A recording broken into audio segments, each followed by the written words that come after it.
I didn't sell any tickets on, or rather, I'll give you an update on the whole Eventbrite thing in just a moment.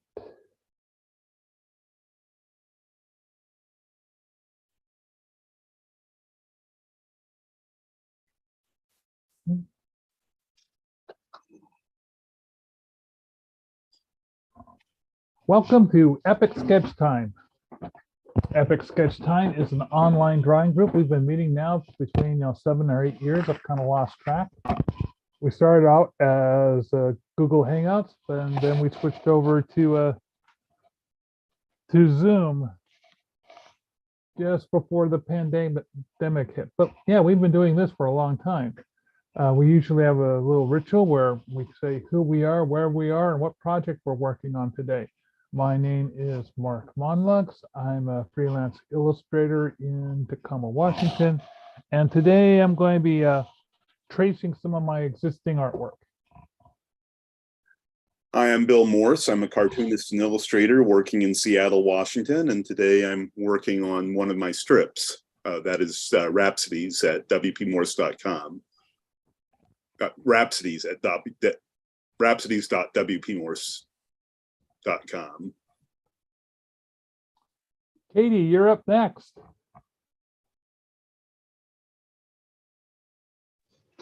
Good afternoon. I am Katie C.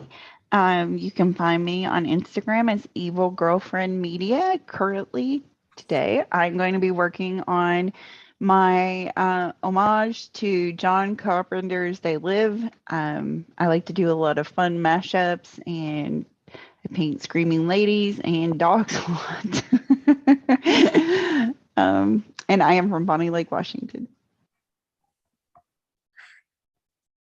So I was telling you guys last week that I was thinking about charging money for Eventbrite, like maybe just a token amount of $1.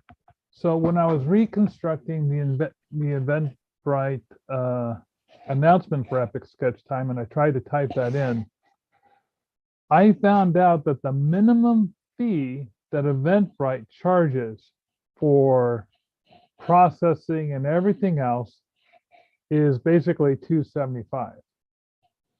So it would mean that if I wanted, the token fee would suddenly be have to be at least $3, and then I'll only be getting is 25 cents. So I'm thinking, nah, I'll meanwhile, free is free. So I left it off at free. And what's your feedback on that? I'm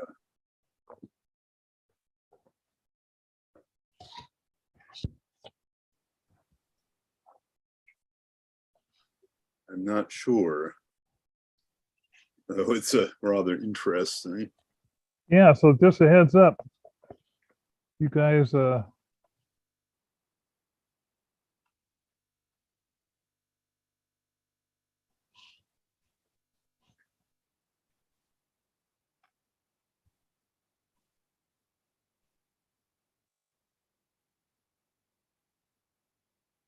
Is someone talking, or is it silent? it's silent. Okay, I thought I heard you say just a heads up, and then I didn't hear anything else. I think that it's better to just do free versus $3.75, because that almost seems like for what this is, I don't know that seems like it seems like a lot, but also it's kind of a pain in the rear for you, especially, gosh, just you would think you would get more profit than a quarter. Yeah, I mean, that's almost as on Redbubble levels. Yeah, It would also explain why most people do events at either $5 or $10. yeah. Yeah, I haven't. I've wanted to do a couple of different art events where someone teaches, but then on some of them, like they'll ask for like $25, and then I went and watched like their YouTube videos and stuff. And then I was like, I really don't care for their teaching style on YouTube. So I'm imagining that it's not going to be any better live, because at least when they're doing a YouTube, typically they're editing it. So I haven't really done any paid Eventbrite events.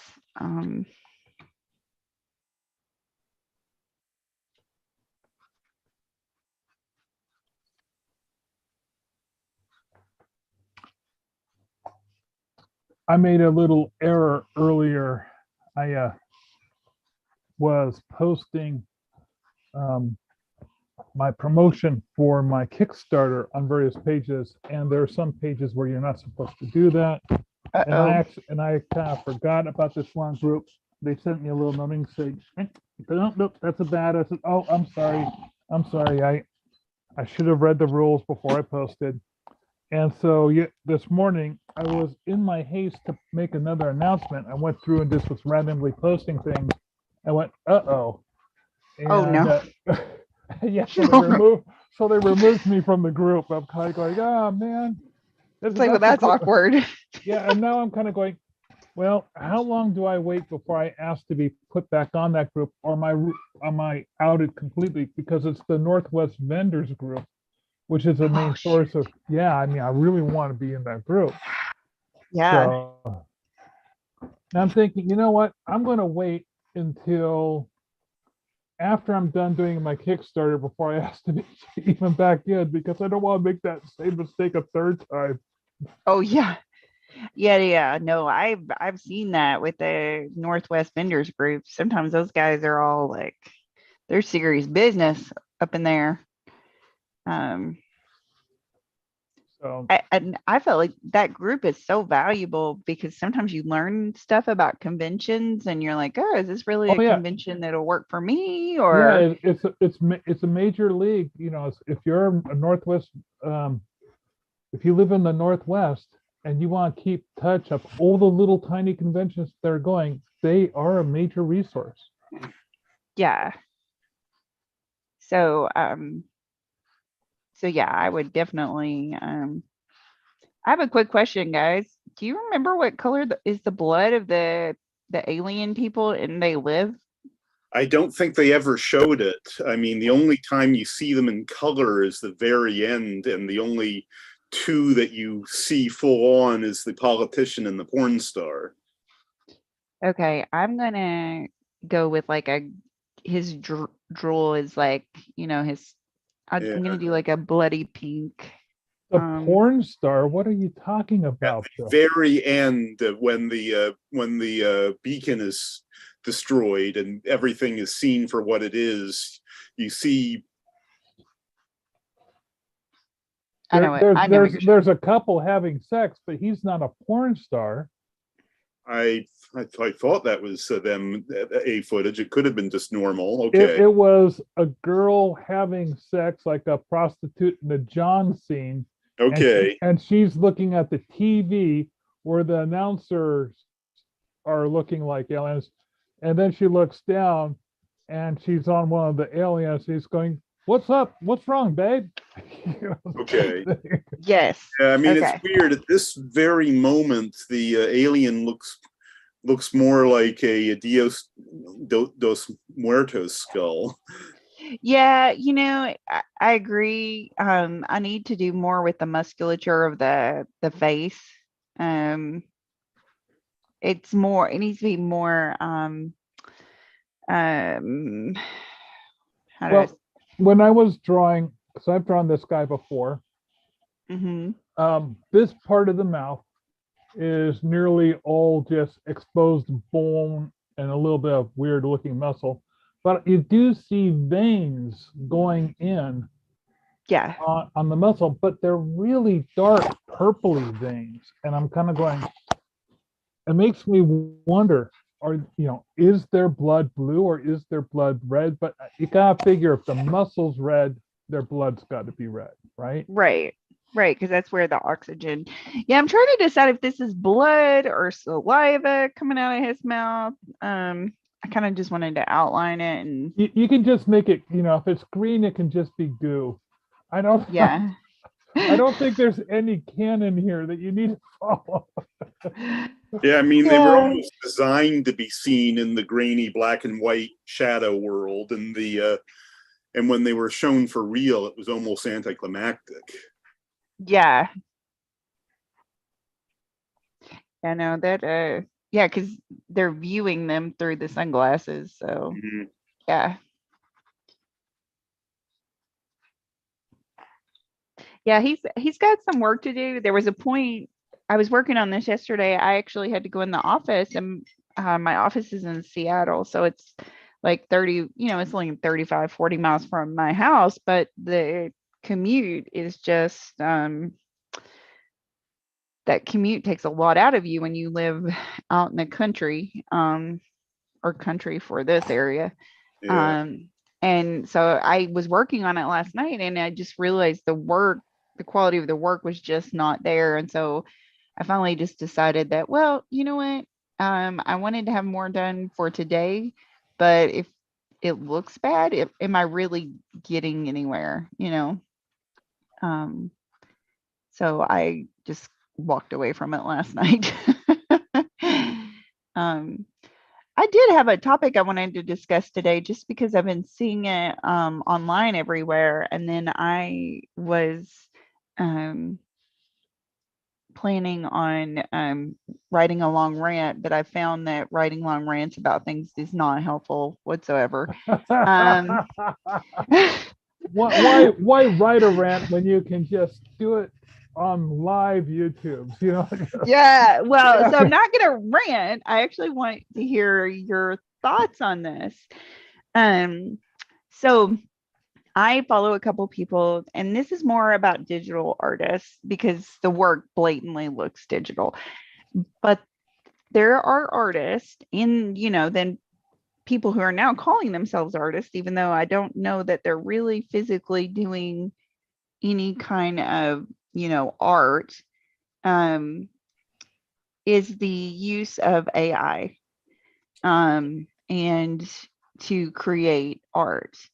And I've seen people who are actually phenomenal artists at digital and physical, who are now using this thing called Midjourney AI. And there's a lot of digital artists, especially digital artists, that are really angry because they're saying you are not an artist if you're using Midjourney AI to put a couple words in here and say that you're creating this art, because you're not creating art. You are instructing an AI to create art. And so this is like a really hot topic, but it made me think about a experience that I had at Texas one year. Actually, it wasn't Texas. Let's just say I had an experience, because I don't want to out this person because that's just rude. But there was an artist there, and maybe I'm wrong, but after doing some digital art and just knowing a lot of digital artists and what that looks like, it basically looked like this person took a still from a movie and they put it in Procreate or probably Photoshop, and it literally looked like they just put a bunch of filters on there.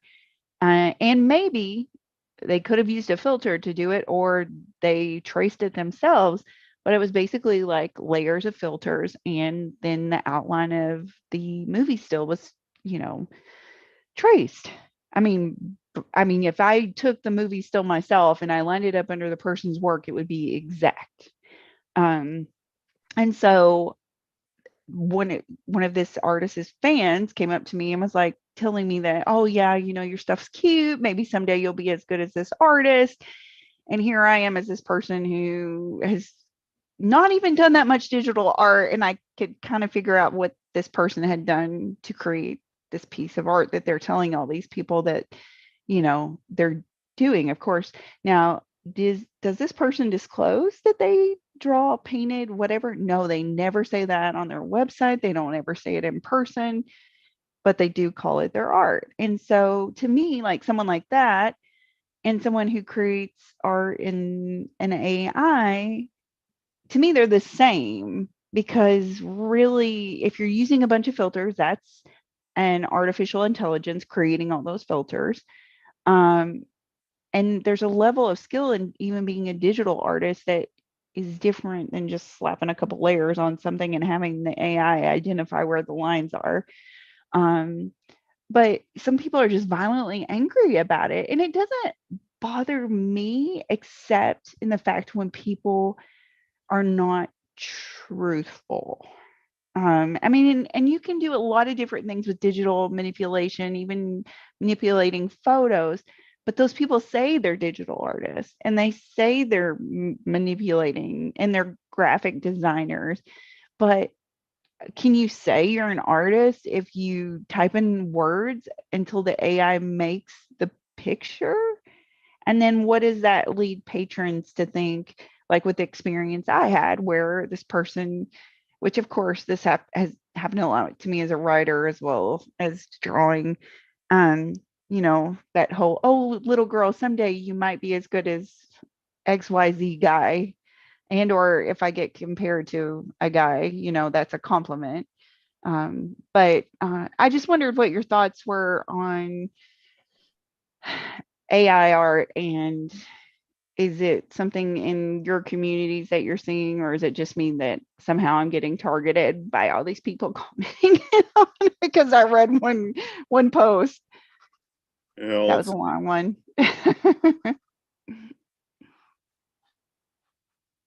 Well, I mean, the conversations are just starting for the most part. I mean, amongst other things, other topics that come up is where the AIs are sampling the art, which a mutual friend of ours, James Stowe, was going on to. This is why one shouldn't put their art online, period. Okay. That's a catch-22, I would think.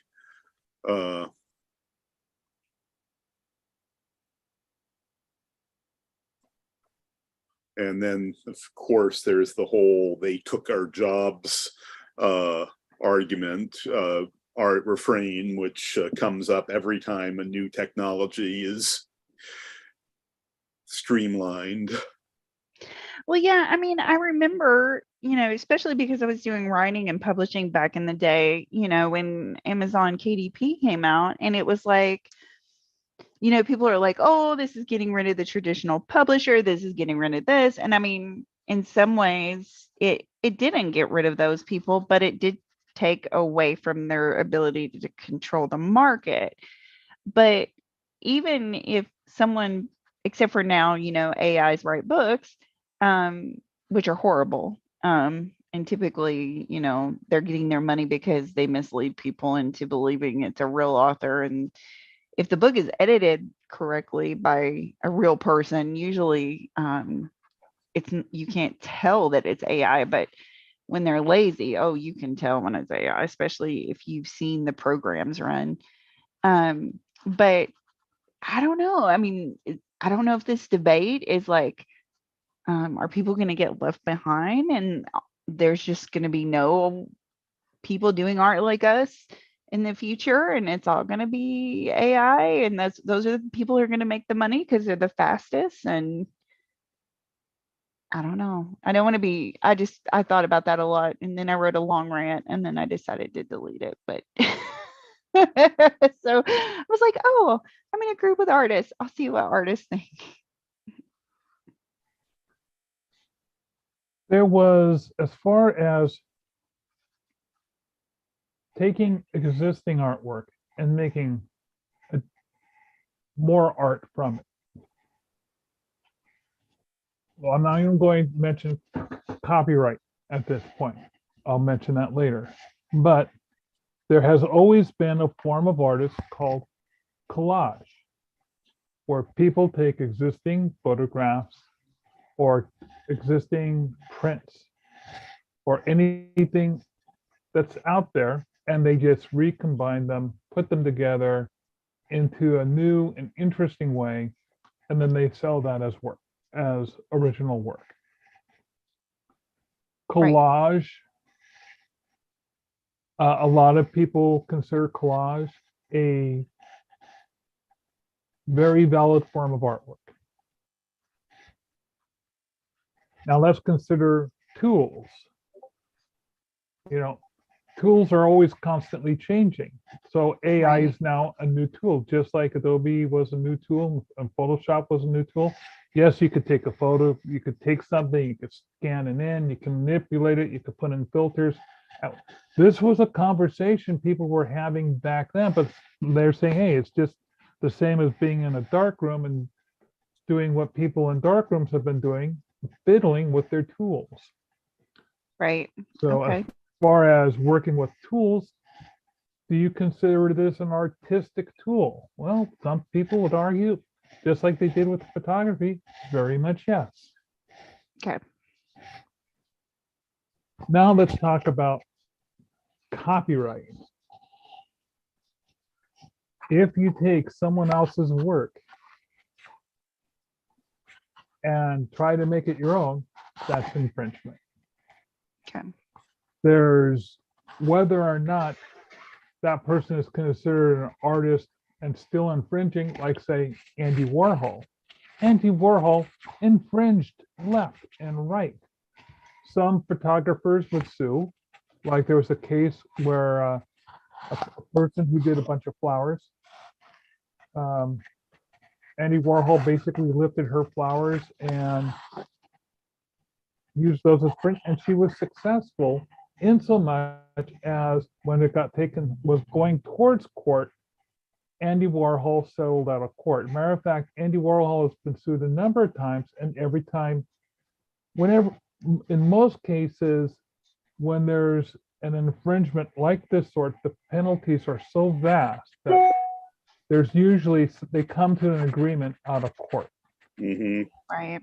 Okay. As a matter of fact, there's a case going on right now that the guild is focused, the Graphic Artists Guild is focusing on. And more than likely, it will settle out of court. Mm-hmm. But there's also a situation where Andy Warhol went and did the Campbell Soup can, one of his most famous pieces of artwork. And Campbell Soup decided, either we could make this, get some bad publicity and make this all about our soup can and brand and all that, or we can go the other way with it and make the Campbell Soup can even more iconic by getting the exposure that this artist is making from our very standardized soup can. It's one of the reasons why Campbell Soup cans didn't change their layout or design for years, because they wanted to look like the old icon Campbell Soup can. And so that worked to their benefit. Campbell Soup became more wide known because of Andy Warhol. I mean, they were pretty wide known up to that point. So when it comes to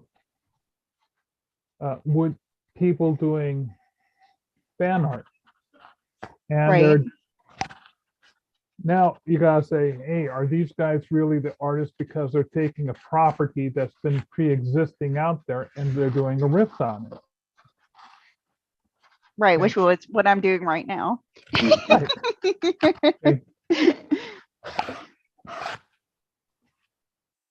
How, a lot of people, like say the directors from Killer Clowns from Outer Space and other directors, especially horror movies, they love that their fans do fan art because it keeps the property alive. And the more the property is alive, decades later, the more people will seek it out and want to watch it and learn about it and see it.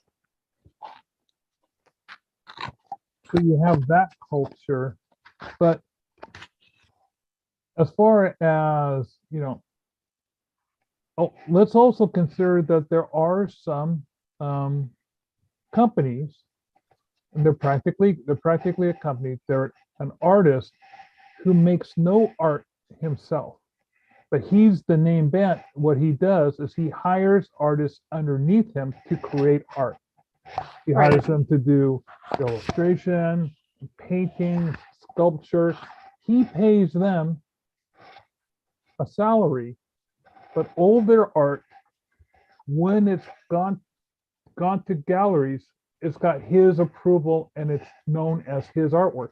This goes all the way back, way. Rembrandt had apprentices. Oh. Painters have had apprentices. Rubens virtually had a factory. Yes. So if you consider that the AI is nothing more than another employee who's being poorly paid, then it falls completely underneath this long-standing structure that where a person is more the art director, as it were, as opposed to source artist. It's a long-standing tradition. It's just how comfortable you are with it. And like you say, a lot of times it's a personal take. Sometimes it can be a legal take. But now, if you want to say, you can't really compare yourself to other artists. You just have to value your own art, because there's always there's always some guy who's better than you, and two, there's always some guy who's willing to do stuff cheaper than you. Right. There's Fiverr out there in the world where anyone will do a project for $5, so. Right. That's true. No, it's true. I am. So I don't know. I'm glad we talked about it. You're making a lot of really valid points. So what I would suggest is don't let it get underneath your skin. If they say, "Oh, you can be a real artist like that," just say, Okay. You could just be honest and say, "Well, thank you for such a wonderful backhanded compliment. It makes me feel special." Just be in their face about it, and they'll laugh and they'll say, "What? I didn't mean it like that." "Oh no, I'm sure you didn't. By the way, how much do your children love you?" Oh my gosh. Because I'm sure they love you just as much as I do right now. Oh my gosh. I know. So yeah, don't be offended by it, and it's not going to go away because it's always been this way. It's good to hear this, though. I'm glad you get that. You're giving that perspective.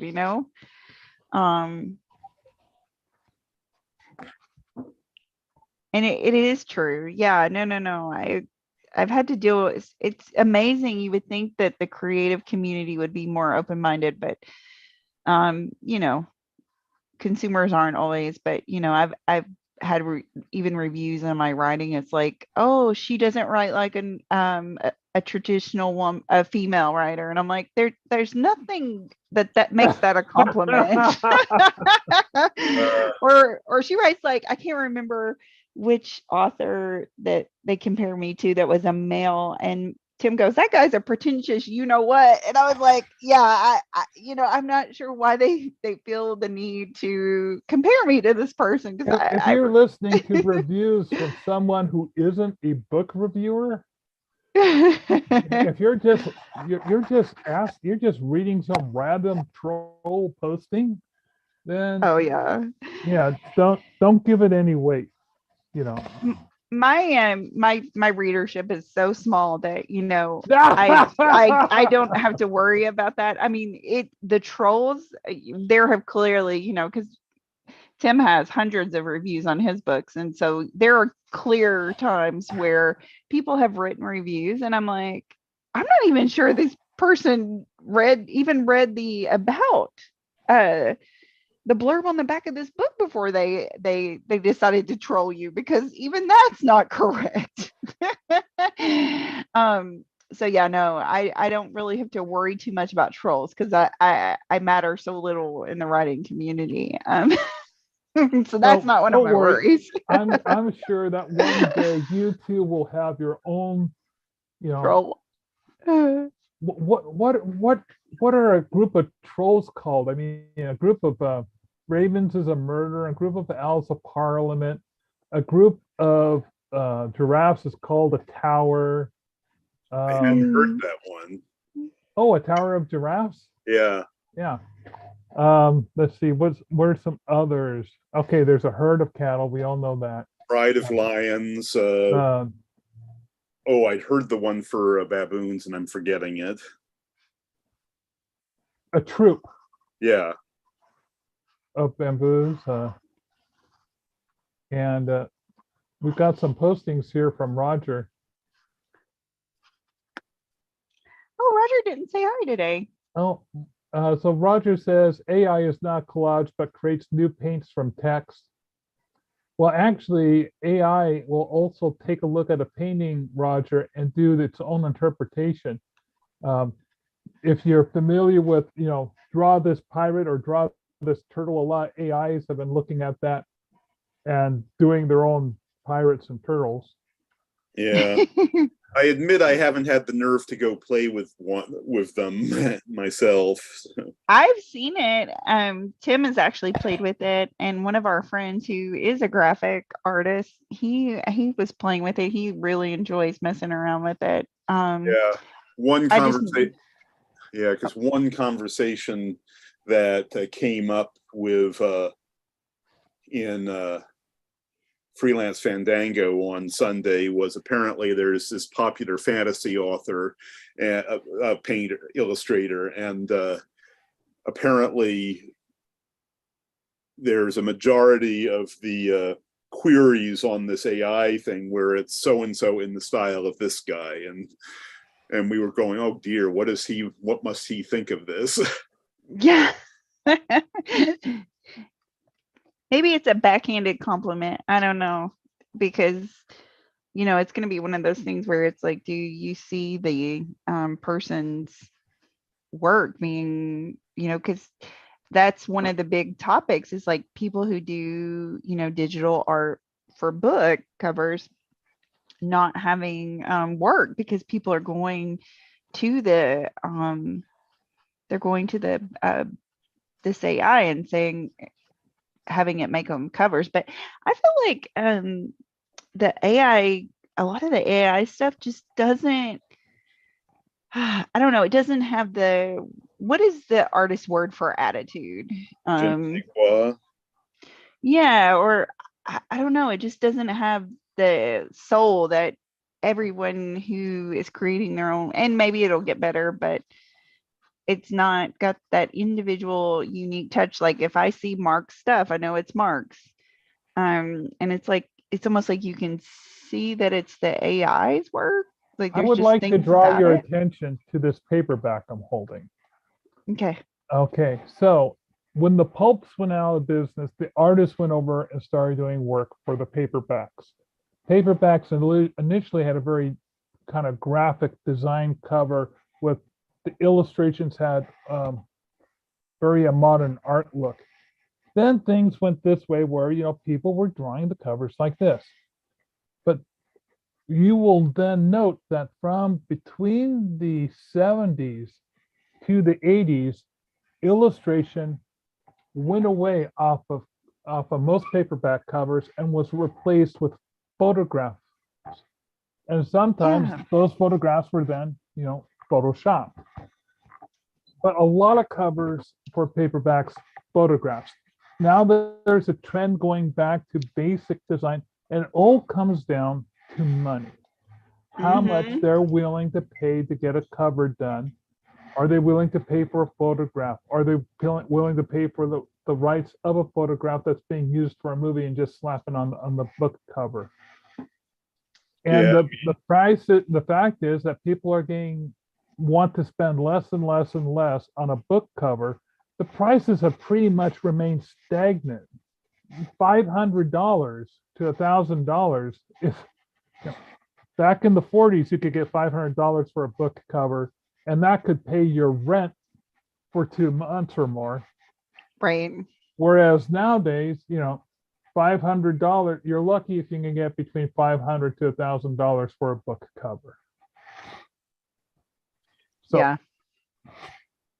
So when you say, well, AI's making book covers, yeah, they're going to go for the cheapest way they can get something on a cover, but will it sell? Will it be appealing? And you're right, it's that artist flavor, that their nuance, their soul, that a lot of people go for. And certainly that's why people come to me, is they want what I can do as opposed to the next guy, because the next guy, he's got his own flavor and his own price tag. All you can do is just put your own price tag out there for your own flavor. Yeah, I mean, this is having me thinking of, was this one illustrator of book covers in the 90s. I don't remember who he did, his name, their name, but they did a whole lot of fantasy covers, stuff like a lot of the ones I'm thinking of were a lot of Turtle Dove books, not fantasy novels, but most of their stuff looked like processed poser models. This is pre-poser? Oh, no, this was poser. No, I'm not sure. It was definitely during when poser is around. I mean, heck, poser's still around, but I have better alternatives now.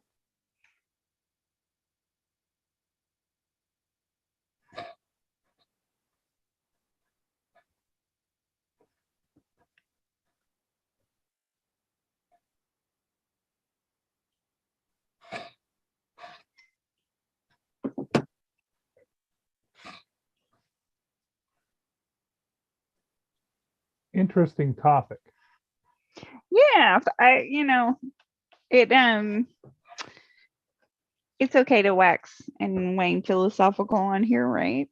Yeah. That's what this is for. It's for talking about art stuff. But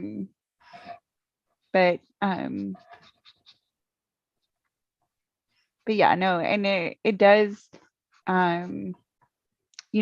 even as when you're doing art, it's when you have references, it makes doing art easier. I find with what Bill's doing, where he has his comic and like all of those characters are characters that he created in his head, versus, like I'm doing a piece that's a reference of images that already exist. Mm-hmm. And I think that's a little, that too. I mean, people could be like, oh, I've seen that online and I didn't even know that was a thing, that people crap on people who are using references to create, because then they're like, are you really an artist if you are using references instead of creating things out of your darn straight. There's people who, I mean, if you want to see a good example, I mean, Norman Rockwell used models all the time. If you ever heard of a French artist named Messonnier. I have to look that up. No, I haven't. People's used photography. As a matter of fact, let's talk about veneer. Oh yeah, I mean, once photography was invented, was streamlined, there was a whole industry of photographers in the West Bank doing reference shots but Messonnier was right before this, and apparently the amount of effort he would put into his reference models were almost as expensive as the paintings he was doing. So there was this artist named Vermeer, and this is back in the Renaissance, and he would basically have a box set up that allowed him to paint. It would reflect down. His model would be up there. It would allow it to reflect down onto his canvas, and he would basically paint the reflection that was on the canvas. There's a movie where I think it's called something like Gerald's Rainier or something like that, where this guy gets obsessed with figuring out the process that the artist did, and that he recreates the box, and then he goes through the process of making his own portraits using the same methodology. It's a wonderful film, but I'm mangling the title. I can't remember what it is. But yeah, using tools to make better art. Oh yeah, I mean, a really cool example of, you all are familiar with Alex Ross, right? No, I'm not. Alex Ross is a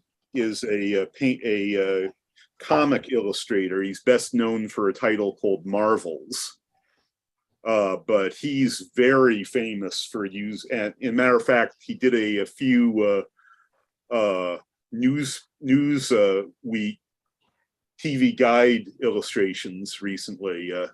That one about with I believe that one with Trump sucking Lady Liberty's neck, that's one of his. But he's pretty famous for using models. And a matter of fact, I just joined his YouTube channel, and he was showing off this maquette that he made.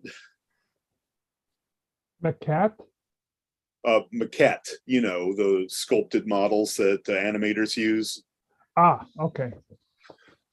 So he's currently working on a Fantastic Four comic that's a deliberate tribute to Jack Kirby's work, and he was showing off this model he made of the Thing, which was essentially a modified Hulk doll that was fully articulated. And if you want a really good example of somebody who uses models and references, anybody familiar with Mouse Guard? I'm not familiar with Mouse Guard.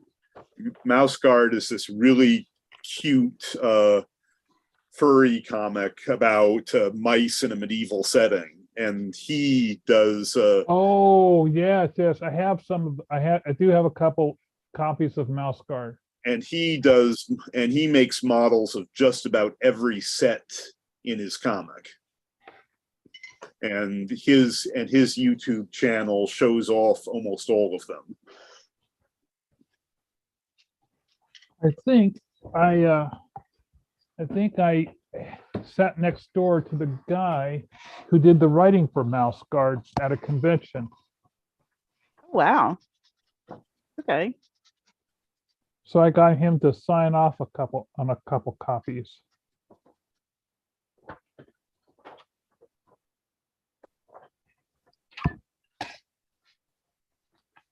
I'm going through and clearing out some of my legal paperwork that's been piling up on my desk over here.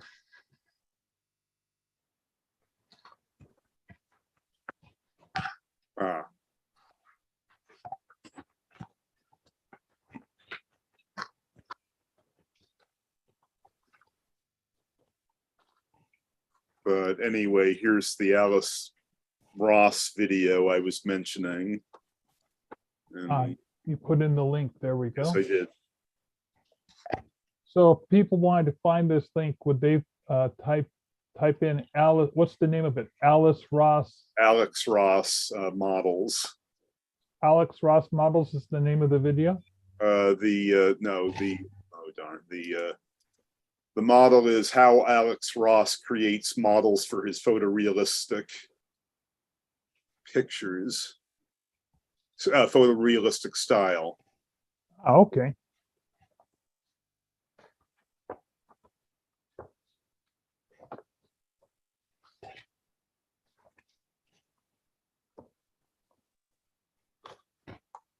So tomorrow is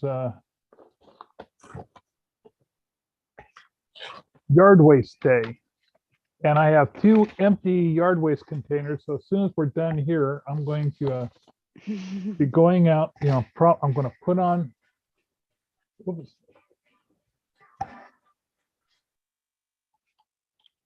Change into some jeans because I'm wearing some slacks right now, and go out and trim a bunch of ivy. That's going to be my exciting day.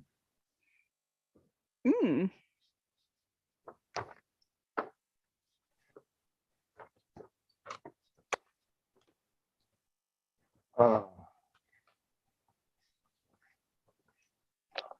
I have a bad habit of keeping envelopes from my old bills and using them to write notes on, and then misplacing both the note and the envelope.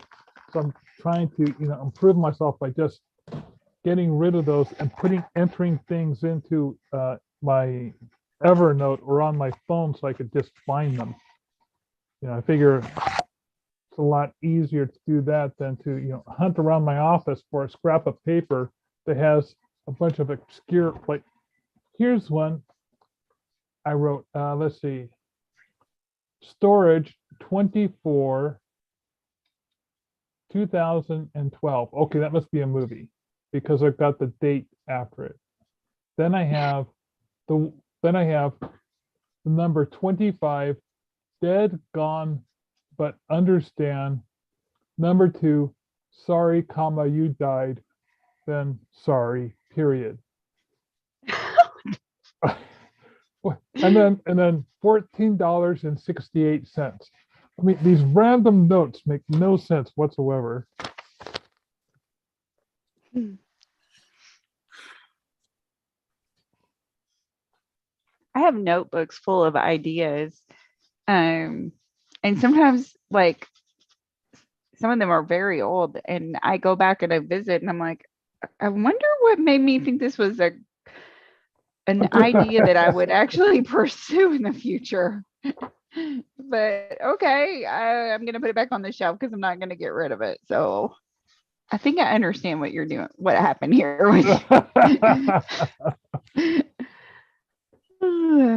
Yeah, I mean, I've been attending this comedy group that is just, and one of the more interesting people there is a comedy writer, but he also does poetry.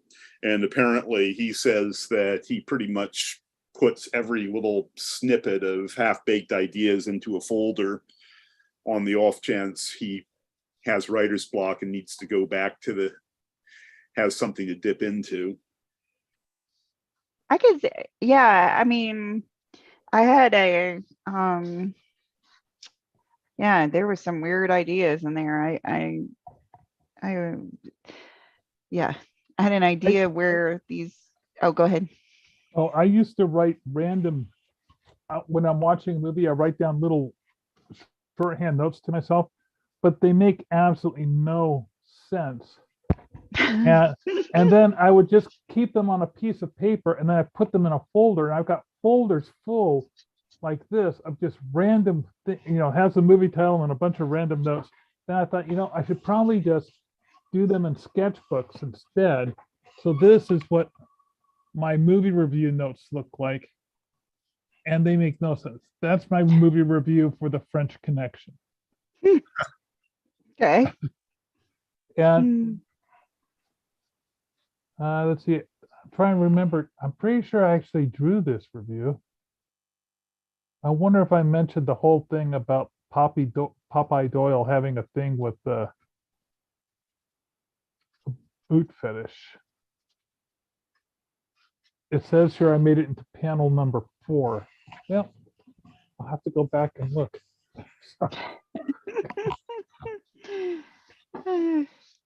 Oh, did you finally come up with a name for your podcast, or? Oh, where's that piece of paper with all the names on it? Did I toss it already?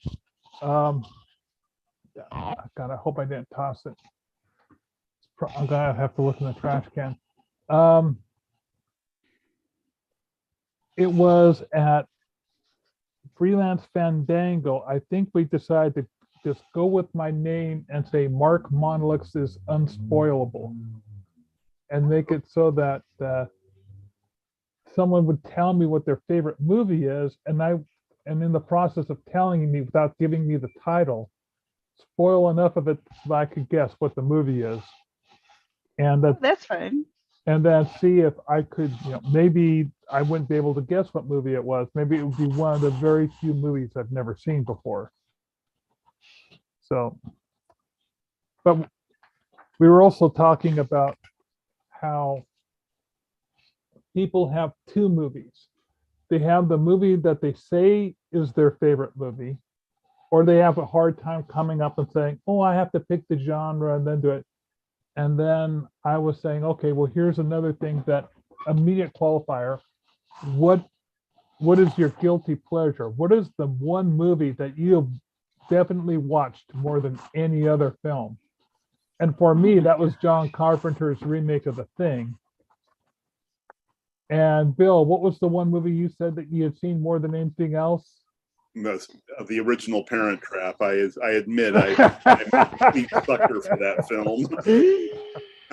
So, Katie, I'm curious, what movie have you watched as a guilty pleasure more than anything else? Oh my gosh, I know you were saying that, but I'm like, I've seen Shaun of the Dead probably about 45 times. But then I've seen Dawn of the Dead. Both of those, like that's one of my comfort movies is to watch Dawn of the Dead, whether it's 1978 or 2005. I was very impressed by Shaun of the Dead, and I need to watch it more. Oh my God, when it came out, I don't want to say it changed my life, but it validated my life, if that makes sense, because it meant that there were other people in the world that had brains like mine. Yeah. And so, like, when that movie came out, I was just like, oh my God, it's like some guy in England is living in my brain. And so yeah, that would probably Shaun of the Dead, both of the Dawn of the Dead movies, Return of the Living Dead. I've probably seen more than I care to admit. And then a movie that is not in that vein or genre that's a guilty pleasure besides that movie. Oh, I'm trying to think of it. I know I have some, like kind of like my Parent Trap movie, but I can't pull it out of my brain right now. I'd have to look in my DVDs. But those are like my big ones right there is Shaun of the Dead, and Dead's in the name of all of them. So that's kind of, oh my gosh. Did you say Dances with Wolves? No, I said Dead is in the name of all of those. That's funny. And then another comfort that is not got Dead in the title, but it is also a comfort movie is Night of the Comet. Oh, Night of the Comet is wonderful. That is one of my first movies I ever watched where there are two heroines and there were the undead. So it was like, yeah, it's just, I don't know why I've always been attracted. I mean, I saw, Night of the Comet. That was an MGM VHS movie that we had that my grandmother got for us, and I mean we like destroyed that tape. So because it was two female main characters and they were badass, and so it was just like one of those things that you're like, gosh, it's apocalypse and look at a cheerleader and her sassy smart older sister, and I was the sassy smart older sister out of myself and my sister because she's younger, and obviously so it was kind of like our movie, or my movie, because I was like, I can relate to her being the smart ass older sister. And then the actor who was the young guy love interest would later go on to play Chakotay in Enterprise. Yes. And there was the one lady, what is her name? She was very tall. She was in a lot of movies. She was one of the scientists that was down in the barracks. What is her name? She's been in so many B movies. She was in Eating Raoul, And what else was she in? But she had a pretty robust career that you see her in things and you're like, oh yeah, I know that lady. But she died sadly. Oh, Sally no. no, not Sally. When did she die? I can't remember, but I remember looking it up because we were watching Night of the Comet and I wondered what happened to her. What is her name? I'm gonna have to think about this.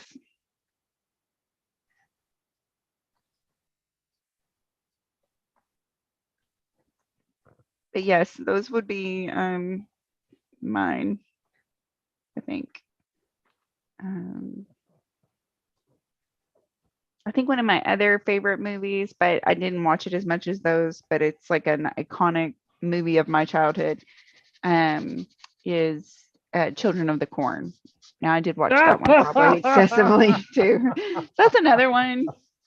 I was a child of the 80s, so a movie that I love, absolutely love. It's one of my favorite movies, and unless you seek it out, you'll never see it again. It's The Thief of Baghdad, and it's an absolutely beautiful film. Disney ripped it off to no end when they made Aladdin, down to the name of the villain and making the guy look like the villain. They stole so much from The Thief of Baghdad. The music's absolutely wonderful. It's bright, it's colorful, it's funny, it's grand. The special effects were top rated at the time. And it's a great story. So I would recommend that film to anybody.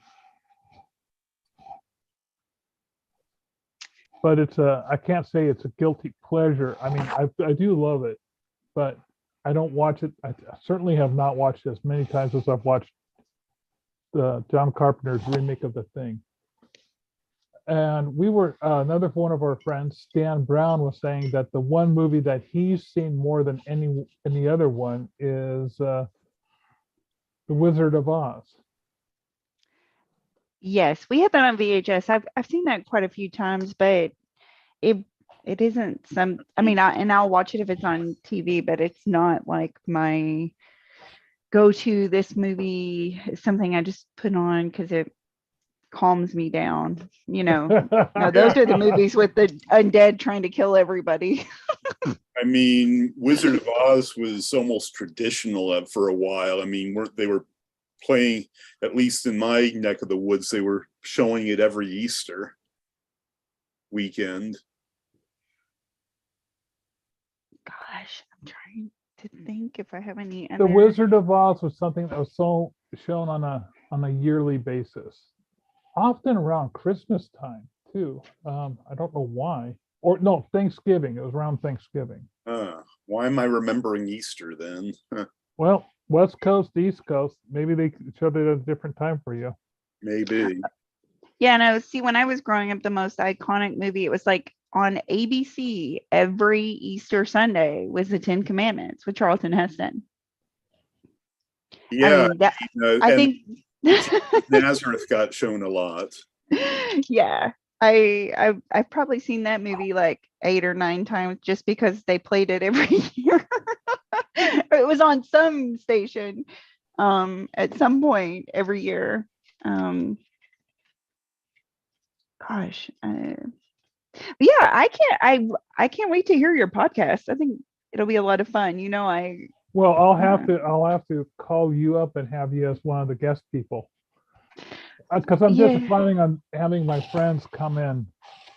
Anyway, believe it or not, it has been an hour of us rambling on about AI art, our favorite movies, and a whole bunch of other topics. We didn't even talk about any drawing tips. Thanks for joining us, Raj. And I'll see you guys all. Oh, yes, I should be here next week. See you guys next week. Okay.